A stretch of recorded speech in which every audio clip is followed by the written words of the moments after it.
No one ever told me 45. And so I just decided we needed to let everyone know that that's the new age. It's been pushed up.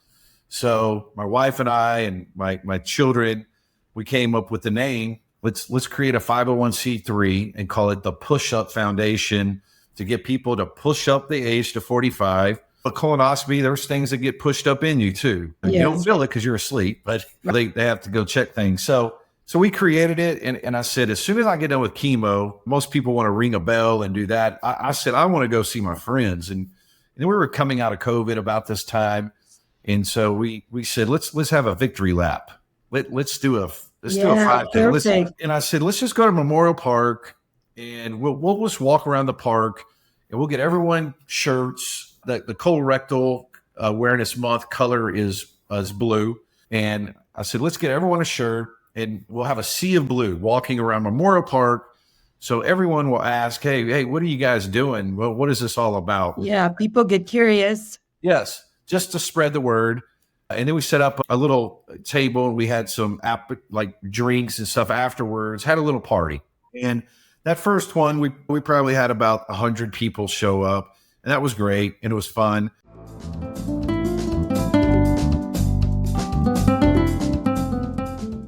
Thank you for joining us for another episode of Spotlight Houston, where we bring you the best people, places, and events in Greater Houston. March is Colon Cancer Awareness Month. And did you know that colon cancer is one of the most preventable cancers? Early detection through routine screening can make all the difference. Keith Rollins, founder of the Push Up Foundation and a stage 3 colon cancer survivor, joins us today to share his journey on why he's on a mission to educate the community about the importance of getting screened before age 45. Through the Push Up Foundation, Keith and his team are spreading awareness, helping people take charge of their health, and hosting the 5K annual Victory Lap on Saturday, March 1st, 2025 at Highline Park in the Heights. This event brings together survivors, caregivers, and supporters to celebrate life, honor loved ones, and encourage prevention. If you've ever wondered how a simple screening could save your life or how you can make a difference, this is the episode for you. This is episode number 126 with an original air date of Monday, February 24th, 2025. Spotlight Houston is brought to you by Story Zone Media. And now, here's your host, Blanca Quezada. Hi, everybody.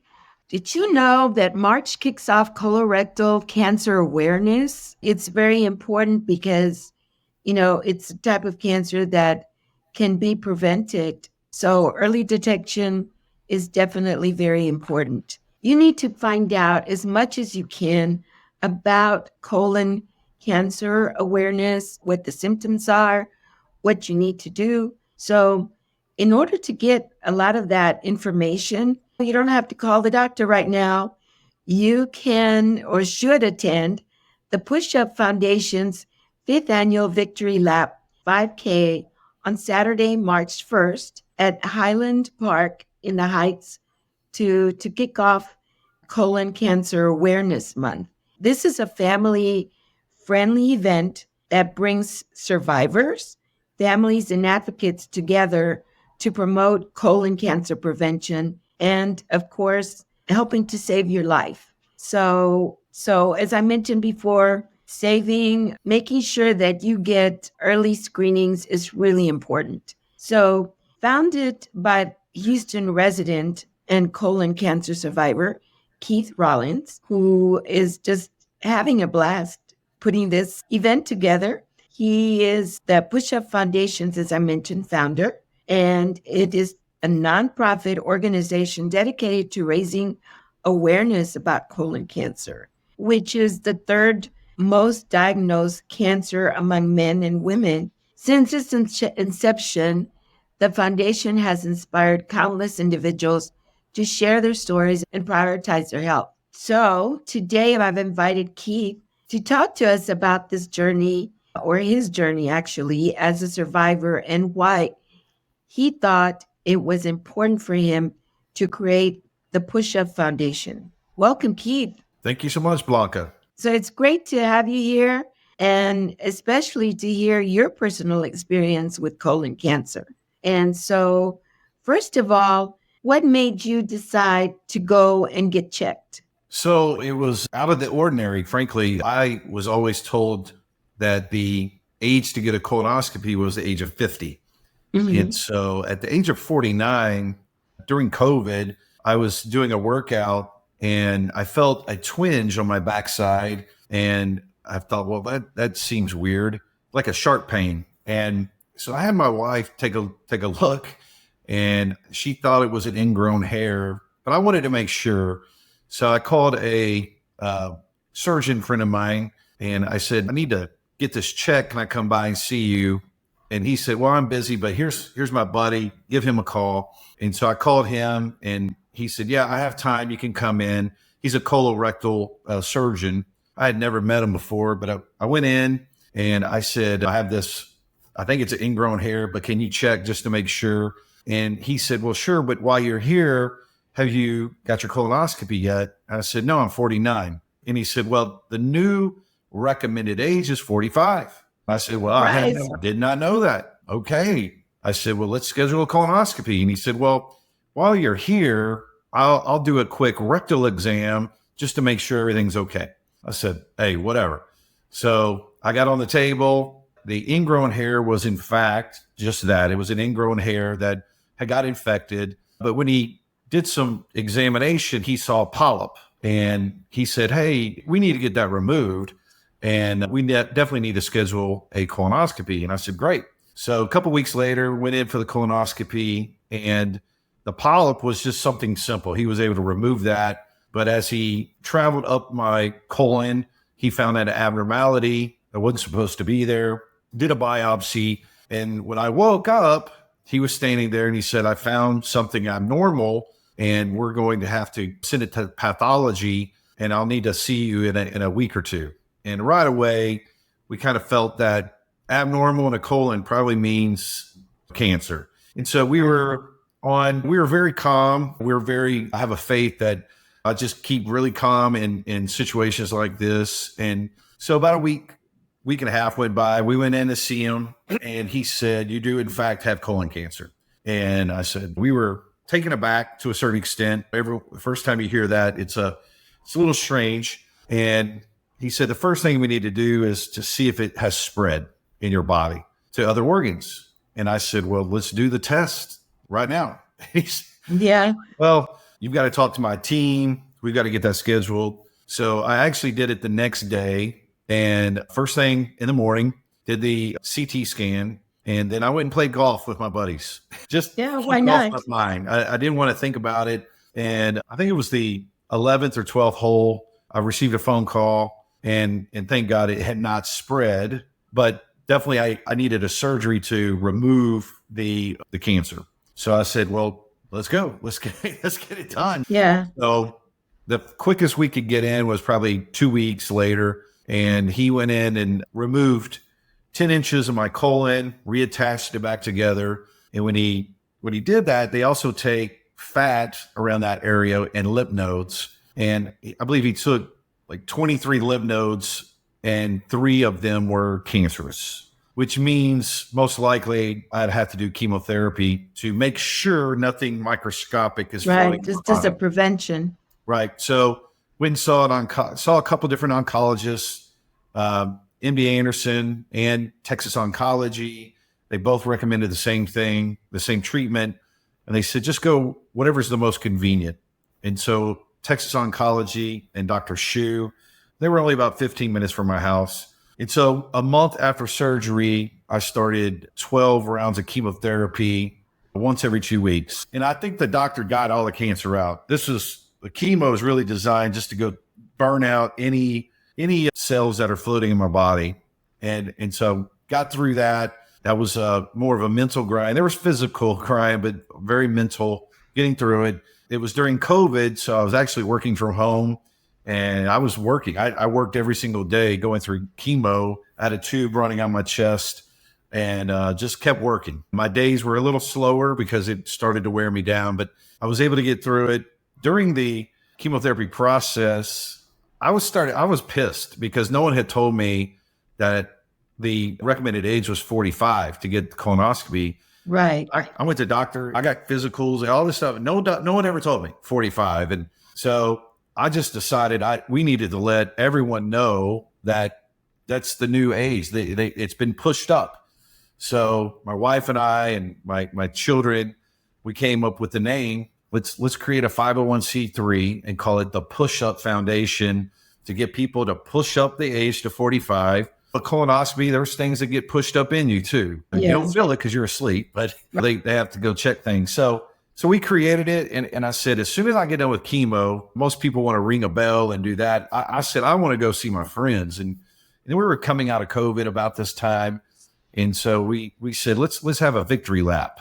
Let's do a 5K. And I said, let's just go to Memorial Park and we'll just walk around the park and we'll get everyone shirts. The colorectal awareness month color is blue. And I said, let's get everyone a shirt and we'll have a sea of blue walking around Memorial Park. So everyone will ask, hey, what are you guys doing? Well, what is this all about? Yeah, people get curious. Yes, just to spread the word.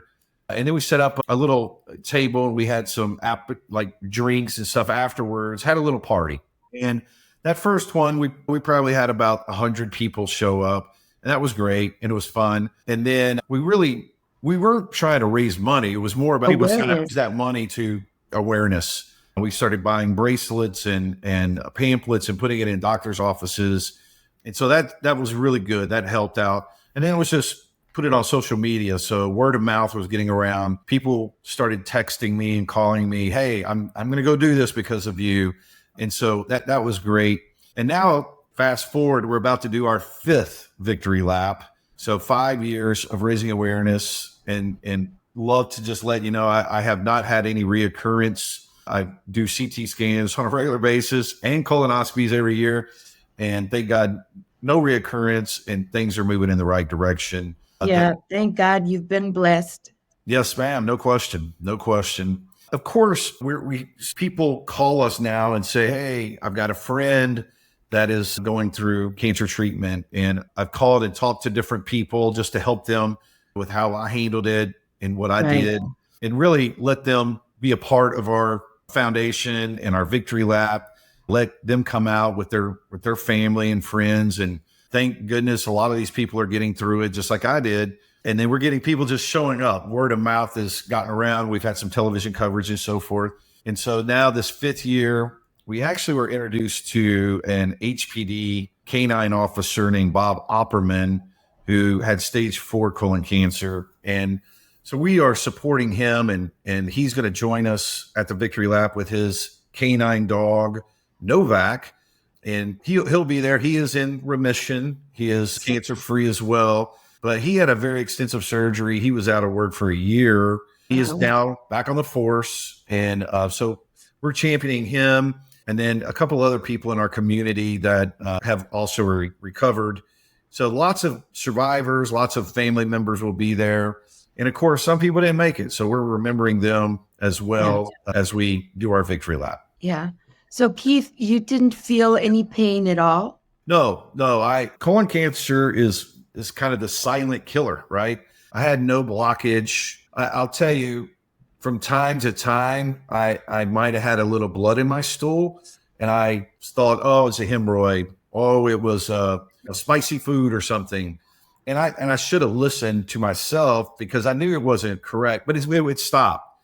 And I think that could have been a signal that I should have taken action a little bit before, but I had no pain, zero. And I was functioning. I'm an athlete. I was functioning normal workouts, no issues. And ultimately, again, if I had gone at 45, I don't think I would have had to do chemo. They could have been a simple polyp that they could have fixed. These polyps are really slow growing type things in your body. And so it's very natural to have polyps. So the doc can go in and clip them off. And that's why you go every couple of years. If you don't have any, you don't have to go for 10 years, right? So everyone's a little bit different. So no pain at all. So it doesn't matter if you have pain or not. You need to get this done at 45. Yeah. If you're older than 45, not too late. Go get it checked out and make sure to take care of yourself. Yeah. So did you have to take the liquid and everything before you went in for your checkup? Yeah, my colonoscopy. Yeah, clearly for them to get a good look at your colon, it needs to be empty. Right. Clean. They give you, it's changed. I mean, some people just do like Metamucil. And now they have some other types of liquids that isn't maybe as intense that Yeah. causes you to basically empty your colon. Yeah. So for Yeah. a couple of hours, you're going to go to the restroom and have a Yeah. cleanse.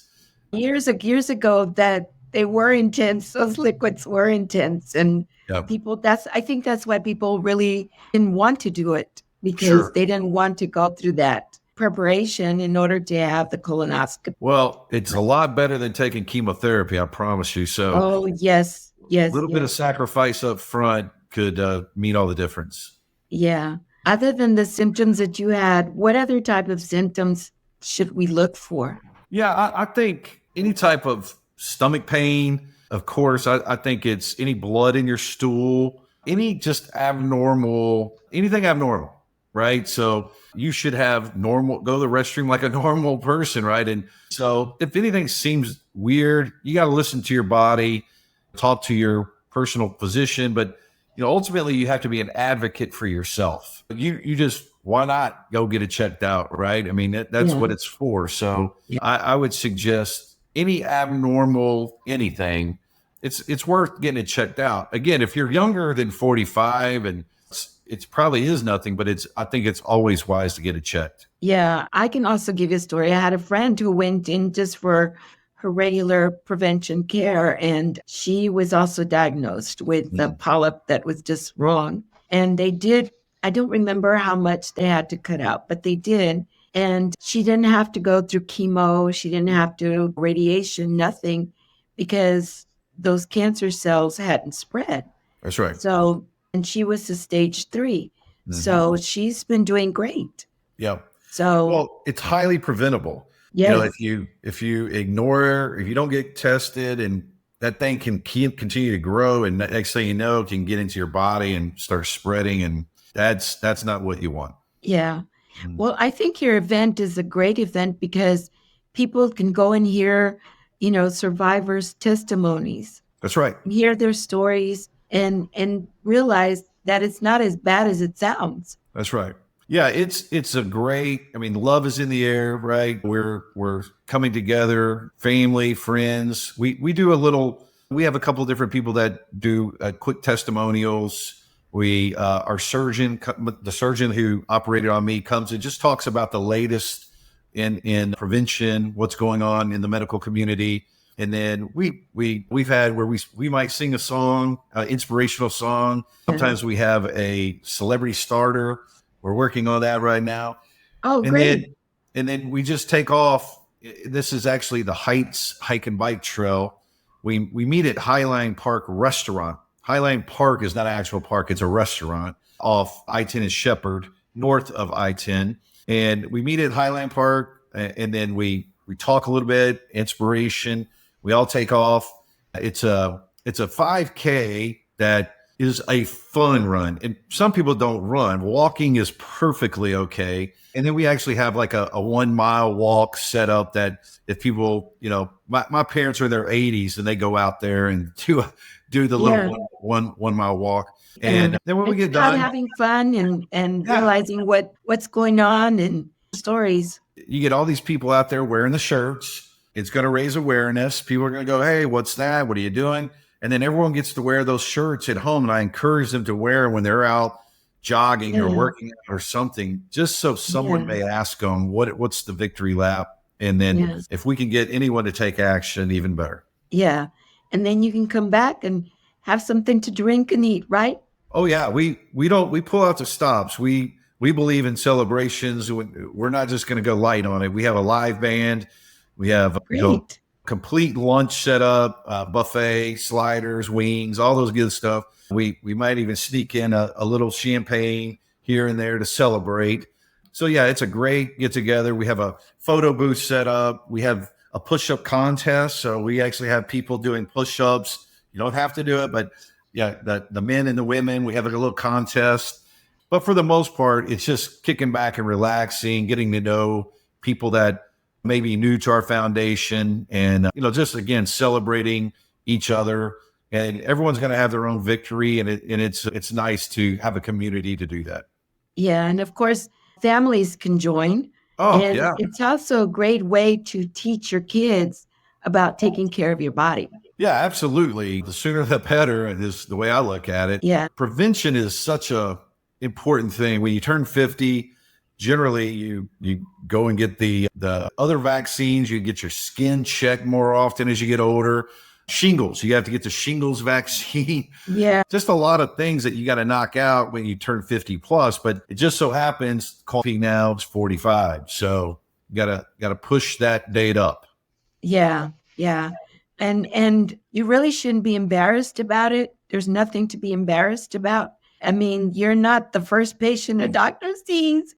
These No. doctors see hundreds of patients. Okay. Yeah. So the crazy thing about a colonoscopy is once you get in there, you don't remember anything because they give you a little bit of anesthesia and you have a good sleep. So you're out probably 30, 45 minutes. And man, it's like really good sleep. I don't know exactly what the anesthesia is, but it's just good enough so you don't remember anything. And so it's not like you're in there, you don't feel pain, nothing Right. like that. You wake up and then they're there to give you your results and send you on your way. So it's You get results right away. well, if everything's clear or maybe he had to clip a polyp or something, he'll let you know right then and there. Okay. They actually give you photos, which is interesting to seeing the inside of your colon. Yeah. But yeah, you pretty much get the results as soon as you get up.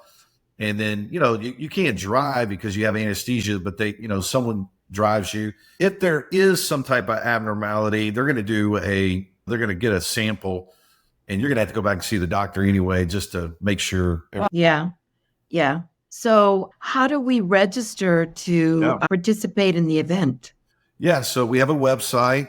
It's at www.pushupfoundationhouston.org. Again, pushupfoundationhouston.org, and click on upcoming events, and it'll say Victory Lap. Click, and then it says runner registration, and it's a simple process. Is there a fee? Is there a fee to participate? It's $30 to participate. With that, you get a shirt, commemorative shirts, and of course you get to have free lunch and a potential mimosa or something, depending on if you want that, and then can hang out and listen to free entertainment and get to meet everyone. That money is really that allows us to give us a budget to then go do our awareness campaigns in hospitals around town and just do different events where we set up tables and hand out different pamphlets and so forth, just to get the word out. Yeah, basically fund educational initiatives. Yes, exactly. Perfect. Yeah. So what time does this start? Yeah, so we kick off at 9 a.m. People will start arriving early as 8 a.m. We'll have breakfast tacos, coffee, juice before the race. So if anyone needs a little to gear up, get some food. Wake up meal. We bring breakfast tacos from a local taco place that we really like. And then we'll start doing some announcements around 9, and then we'll be off and running by 9:15. Most people, it'll take 45 minutes or so, get done, and then the party starts and really runs through like noon. Great way to start the day. That's it. We rent out the restaurant, so there's bathrooms there. There's no issues. No one else is allowed in but our party, and it's a great venue. Yeah. Do you need volunteers? No. Now, hey, look, we'll take whoever wants to help out. We'll gladly use their talents, but for the most part, we have my children are in their 20s and they have a lot of friends. And even from 5 years ago, they all wanted to pitch in and help. And so we've had a good group of volunteers for the last 5 years. After the victory lap, we actually come back to our house and I cook them lunch and dinner, and we hang out here as well all day, just celebrating as well. Yeah, and relaxing, I'm sure. Yep. But yes, if you want to help out and be part of the calls, hey, we'll definitely talk to you and try to fit you in. Well, Keith, would you give us the address again, please? Yes, www.pushupfoundationhouston.org, O-R-G. Simple. It's a great website. There's actually my story. You can read all about detail by detail. There's a lot of info, pictures from when I had my surgery to going through chemo. I mean, there's all kind of photos on there, very inspirational things as well. And information about our board is on there, which is several individuals around town, and including my surgeon, Omar Madriz, who I credit saving my life by cutting all that junk out of me. And then there's the link is on there. So upcoming events, runner registration, pretty simple thing to log on. And then we're going to have a packet pickup a couple days before. You can swing by. There's an address in the gallery. You can pick up your packet, or you can get the packet on race day as well. And we just keep it really simple. And it's usually really good weather. We're hoping for that again. So Saturday, March 1st, meet at Highline Park Restaurant. And it's right, again, on the Heights Hike and Bike Trail. Super easy to get to. Yeah. And if we can't make it, we can always donate to your foundation as well. Yeah, absolutely. The same website address. There's a way to donate on there as well. Just click the button, and we appreciate it. Again, most of the money that we're collecting is for awareness and educational campaigns. We do support some people that are going through treatments in different ways that we can do that.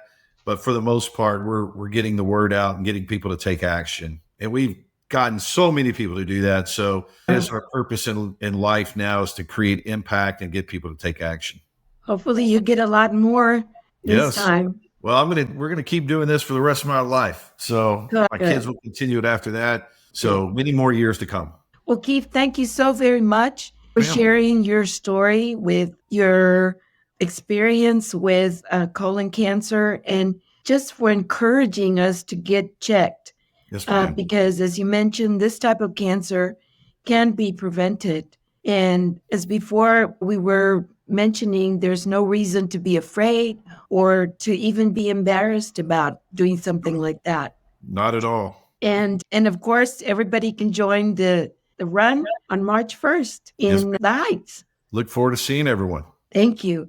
And of course, as well, I would like to thank you for joining me for this edition of Spotlight Houston. And if you have any comments or story ideas, please let me know. Thank you, Blanca.